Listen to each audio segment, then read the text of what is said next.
Hello friend, Balaji education में आपका स्वागत है। आज हम एक नई वीडियो के साथ फिर से हाजिर। आज क्या सीखेंगे हम?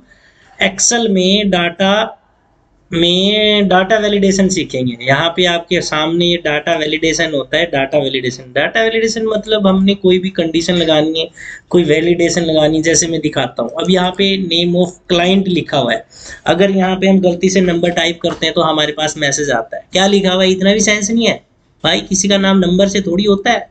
तो ऐसे अब मोबाइल नंबर में जैसे हम कुछ गलत टाइप करते हैं, जैसे 10 डिजिट का नंबर होता है, गलती से 9 डिजिट टाइप कर देते हैं, एंटर करते हैं, तो यहाँ पे भी मैसेज आता है। आपको ये शो करता है भाई गलत कर रहे हो, मोबाइल नंबर कितने डिजिट का होता है। हिंदी में भी आप टाइप कर सकते हो। हिंदी में टाइप करने के लिए आपको हिंदी टाइपिंग आना जरूरी है। आप इंग्लिश में भी टाइप कर सकते हो। ये वैलिडेशन कहाँ से लगेगा, किधर से लगेगा, ये मैं आपको बताता हूँ। जैसे आधार कार्ड है, आधार कार्ड में एक नंबर दोबारा रिपीट नहीं होता, ऐसे लगा सकते हो आप कंडीशन। ये देखो ये लिखा हुआ है, ये क्या कर रहे हो भाई? एक बार एंटर किया हुआ आधार नंबर दोबारा से नहीं एंटर होगा। आप ऐसे कर सकते। ये फनी फनी मैंने बहुत सोच समझ के लिखा है वीडियो में, ताकि बच्चा बोर ना होए, इसलिए हमने फनी मैसेज लिखे हैं। अब डेट ऑफ बर्थ में भी आप लिख सकते हो। मैंने इसमें 18 साल की कंडीशन लगाई है। ये देखो, इसमें देखना, जैसा इसमें भी मैंने कंडीशन डाली है। जैसे मैं दिखाता हूँ आपको, ये आ गया। ये क्या पकड़ लिया, तुम तो 18 साल के भी नहीं हो, अभी डाटा वैलिडेशन लगा है। तो ऐसे हम लगा सकते हैं। जैसे टाइम पे भी लगा रखा है मैंने, ये लगाया हुआ है। इसमें लिखा हुआ है टाइम इज रॉन्ग। मैंने इंग्लिश में लिखा है जानबूझ के, ताकि पीछे बच्चों को हिंदी नहीं आती, हिंदी में टाइप करना नहीं आता, तो इंग्लिश में भी लिख सकता है वो। देखो time is wrong. Time 9 AM to 6 PM के बीच में ही आपने टाइम डालना है। यहाँ पे आप हिंदी में भी लिख सकते हो, इंग्लिश में भी लिख सकते हो, अपने अकॉर्डिंग जैसे आप लिखना चाहते हो वैसे आप लिख सकते हो। ये कैसे कंडीशन लगेगी मैं आपको बताता हूँ।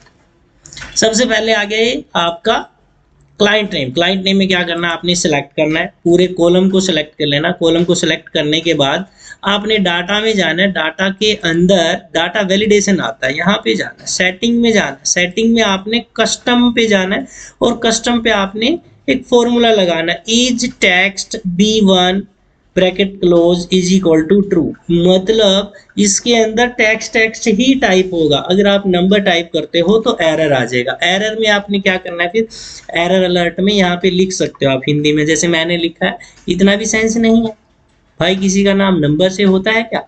ऐसा आप लिख सकते हो। उसके बाद ओके कर देना आपने।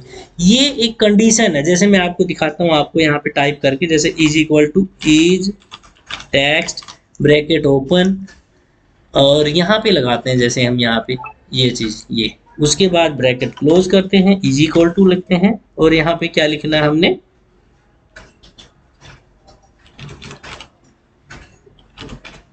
फॉल्स। मतलब यहाँ पे हमने इज टेक्स्ट लिखा, इस कॉलम में टेक्स्ट ही आना चाहिए। अगर आप नंबर लिखते हो तो फॉल्स आएगा, और टेक्स्ट लिखते हो तो ट्रू आएगा। देखो यहाँ पे नंबर लिखा हुआ है 6 नंबर, अब मैं यहाँ पे टेक्स्ट लिखता हूँ तो ट्रू आ जाएगा, ऑटोमेटिक यहाँ पे चेंज हो रहा है। और नंबर लिखूंगा तो फॉल्स आ जाएगा। तो ये कंडीशन हमने, ये फॉर्मूला हमने यहाँ पे बी पे पुट किया है। सेलेक्ट करना है, डाटा में जाना है, उसके बाद डाटा वैलिडेशन पे जाना है, सेटिंग में जाना है, कस्टम पे जाना है। इसमें बहुत सारा चीज है, तो हमने कस्टम लिया है। तो एक एक चीज सारी मैं बताऊंगा। ये whole number, decimal number, list, date, time, text length, ये सारा आपको मैं करवा दूंगा। इसमें कस्टम में जाना है। कस्टम में आप यहाँ पे लिख सकते हो is equal two is text B1 मतलब पूरा, उसके बाद इज इक्वल टू ट्रू। उसके बाद आपने एरर मैसेज लगाना है, उसके बाद ओके कर देना है। एज इट इज मोबाइल वाले कॉलम में भी यही किया हमने, सेलेक्ट करना है, और उसके बाद यहाँ जाना है, डाटा वैलिडेशन पे जाना है, सेटिंग में जाना है। मैंने यहाँ लिखा टेक्स्ट लेंथ इक्वल टू 10। मतलब मोबाइल नंबर जो होता है वो 10 डिजिट का ही होता है, इसलिए मैंने यहाँ पे उसका लेंथ लगाया है मैंने टेक्स्ट का। तो मैंने यहाँ अलाउ में क्या किया, टेक्स्ट लेंथ। उसके बाद हमने क्या किया, इक्वल टू मतलब किसके बराबर होना चाहिए, 10 डिजिट। ओके। उसके बाद एरर भी लगाया, भाई गलत कर रहे हो, मोबाइल नंबर कितने डिजिट का होता है। तो ये मैंने टपोरी लैंग्वेज में लिखा है, तो आप ऐसे मत करना, हिंदी में लिखना। फनी बनाने के लिए मैंने ऐसा कुछ किया है। उसके बाद ओके, आप यहाँ पे नंबर टाइप करते हो, मैं दिखाता हूँ practical. Name of client, client में नंबर टाइप करते हैं तो एरर आता है, तो आप मैं यहाँ पे टेक्स्ट ही टाइप करना है। उसके बाद मोबाइल नंबर, गलती से आप 9 डिजिट का 8 डिजिट का टाइप करते हैं और एंटर करते हैं, तो आपके सामने ये पॉपअप आता है, तो ये आपका डाटा वैलिडेशन होता है। तो आपने 10 डिजिट का ही नंबर डालोगे तो एरर नहीं आएगा। उसके बाद मैंने आधार नंबर में क्या है, डुप्लीकेसी को रोकने के लिए मैंने एक डाटा वैलिडेशन लगाया। डुप्लीकेसी मतलब दोबारा एंटर ना हो एक आधार नंबर। जैसे एक बच्चे की एंट्री होगी, एक बच्चे का आधार कार्ड हमने एंटर कर दिया, एक क्लाइंट का आधार नंबर एंटर कर दिया, वो दोबारा रिपीट ना हो, उस कंडीशन को रोकने के लिए हमने डाटा वैलिडेशन लगाया है। तो मैंने क्या किया, मैंने यहाँ पे इसको सेलेक्ट करना है, उसके बाद डाटा वैलिडेशन में जाना है। डाटा वैलिडेशन के अंदर सेटिंग में जाना है और कस्टम पे जाना है। कस्टम के ऊपर मैंने एक फॉर्मूला पुट किया है, इक्वल टू काउंट इफ। पूरे कॉलम को सेलेक्ट कर लेना है, डी वाले को D1 करना है, ब्रैकेट क्लोज करना है, इज इक्वल टू 1। 1 का मतलब ये है कि एक आधार नंबर एक बार ही टाइप होगा, दोबारा आप रिपीट नहीं कर सकते। और उसके बाद एरर अलर्ट में लगाया है मैंने।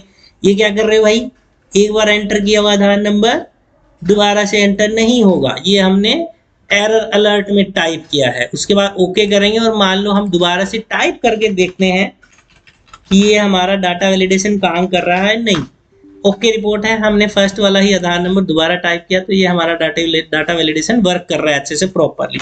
एज इट इज मैंने डेट ऑफ बर्थ में भी एक डाटा वैलिडेशन लगाया है। कैसे लगाया है, इसको सेलेक्ट किया, फिर से डाटा में चले गए, डाटा में डाटा वैलिडेशन पे चले गए। यहाँ पे डाटा वैलिडेशन में जाके सेटिंग में जाना है। सेटिंग में मैंने लिया डेट, और डेट के बाद नीचे डेट है, बिटवीन किया मैंने स्टार्ट डेट कब से किया है और एंड ऑफ डेट कब तक किया है मैंने, 1900 से लेकर 2001 तक, मतलब 18 साल तक का ही कंडीशन मैंने लगाया है। उसके बाद ओके कर दो। एरर भी लगाया है मैंने। एरर में क्या, ये क्या पकड़ लिया, आप तो 18 साल के भी नहीं हो, अभी डाटा वैलिडेशन लगा है। ओके करेंगे हम। यहाँ पे मैंने एक डेट डाली, ये आपका डाटा वैलिडेशन का पॉपअप शो कर रहा है। ये भी हमने एक कंडीशन लगाई है। एज इट इज मैंने टाइम के ऊपर भी लगाया है। टाइम का कॉलम सेलेक्ट करना है, डाटा में जाना है, डाटा वैलिडेशन पे जाना है, उसके बाद सेटिंग में जाना है। मैंने टाइम लिया, टाइम स्टार्ट 9 से एंड टाइम 6 बजे तक मैंने किया है। उसके बाद एरर भी कर सकते हैं। मैंने यहाँ जानबूझ के इंग्लिश में लिखा है ताकि बच्चे इंग्लिश में भी लिखें, जो बच्चे हिंदी में टाइप नहीं कर सकते। Time is wrong, time 9 AM to 6 PM, ये 9 बजे से आपने 6 बजे तक ही टाइप करना है।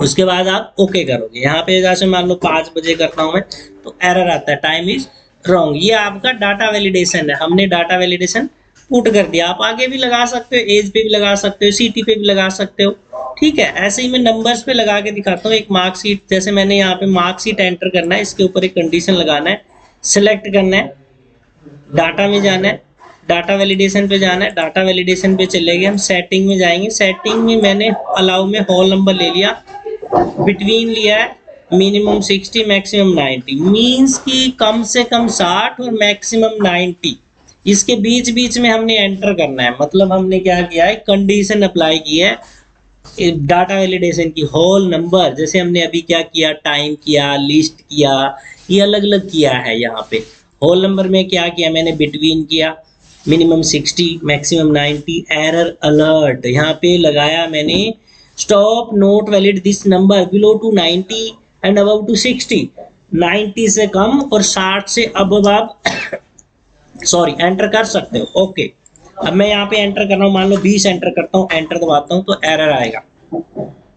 इसका मतलब ये है 60 और 90 के बीच बीच में आपने एंटर करना है, 60 से 90 के बीच में, जैसे 75 65 60 भी करोगे तो भी चलेगा, 90 करोगे तो भी चलेगा। 90 से ऊपर अगर आप एंटर करते हो तो एरर आएगा आपके सामने। 90 से ऊपर 96 किया, एरर आ गया।